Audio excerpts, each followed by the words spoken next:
This was a shocking thing because it didn't seem like an out-of-the-ordinary attack. Right. What happened here is that we tend to view denial-of-service attacks against bank sites as kind of a minor nuisance. You wait an hour or two, the bank site comes online, and you're all right.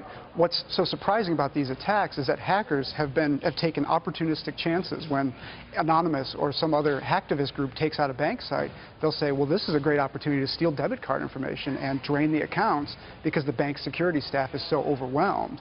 And so basically, it's a smokescreen. Total smokescreen, and two words describe why it's so hard to stop these attacks: traffic logs.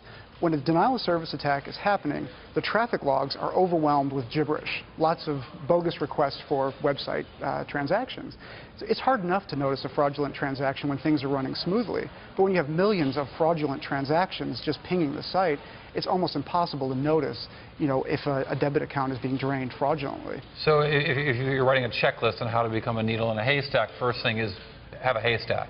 I mean, is the denial-of-service attack coming from the same place as the cyber thief, or do they just wait for this to happen and get in there at that time? There are two ways this is happening. The security folks that I've talked to say there's certainly an opportunistic aspect when a hacktivist group is taking aim at a bank site.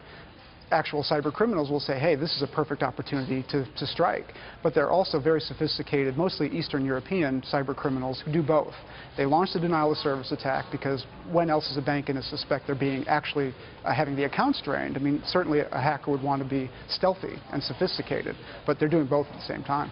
Are banks very uneven in their sort of cybersecurity protections? That's a good question.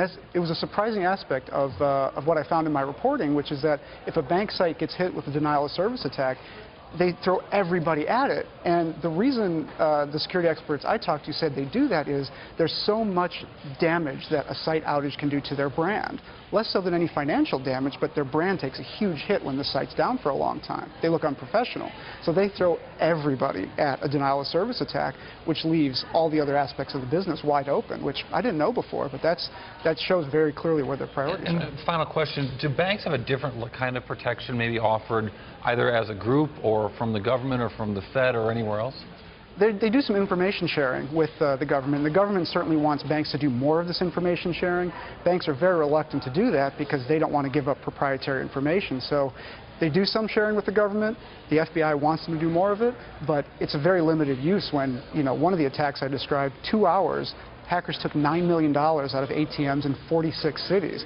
That's about as sophisticated as you